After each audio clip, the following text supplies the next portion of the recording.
Operation లేకుండా మోకాళ్లు మరియు నడుము నొప్పులకు అత్యాధునిక చికిత్స డాక్టర్ భావన హర్వాని గారి ఆధ్వర్యంలో ఆర్ఎఫ్ఏ మరియు ప్లాస్మా పద్ధతిలో చిన్న ఇంజెక్షన్ తో పరిష్కారం. Hospitals road number 12 Banjara hills. GO number 7ను రద్దు చేయాలని బీఆర్ఎస్వి పోరాటాన్ని అణిచివేసే కుట్రలకు రేవంత్ సర్కారు తెరలేపింది. శాంతియుతంగా నిరసన వ్యక్తం చేసినటువంటి బీఆర్ఎస్వి నేతలపై అక్రమ కేసులు బనాయించారు.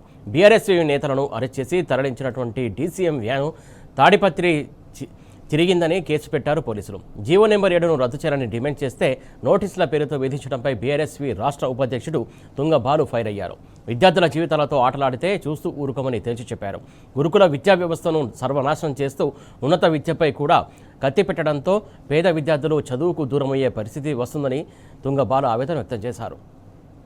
9,000 నుంచి 10,000 కోట్లు ఫీజు రియంబర్స్మెంట్ ఇవ్వాలని చెప్పేసి చెలో సెక్రటరీ కార్యక్రమాన్ని భారత రాష్ట్ర విద్యార్థి విభాగం ఆధ్వర్యంలో సెక్రటరీ దగ్గర నిరసన తెలియజేస్తున్నటువంటి మా విద్యార్థి నాయకుల మీద మమ్మల్ని అక్రమంగా అరెస్ట్ చేయడం జరిగింది.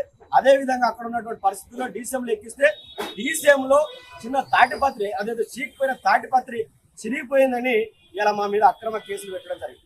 అంటే ఈ ప్రభుత్వం ఇలా ఎక్కడ ప్రశ్నిస్తే అక్కడ అక్రమ కేసులు పెట్టడం, అంటే ఈ ప్రభుత్వం ఇస్తున్నటువంటి హామీలను గుర్తు చేసినందుకు అక్రమ కేసులు పెట్టడం, ఫీజు రియంబర్స్మెంట్ ఇవ్వాలని చెప్పి డిమాండ్ చేస్తూ నిరసన చేస్తుంటే మమ్మల్ని అక్రమంగా అరెస్ట్ చేసిన డీసీఎంలో చిన్న తాటిపత్రి చినిగిపోతే కూడా అక్రమ కేసులు చేసి ఇలా నోటీసులు ఇచ్చినటువంటి పరిస్థితి.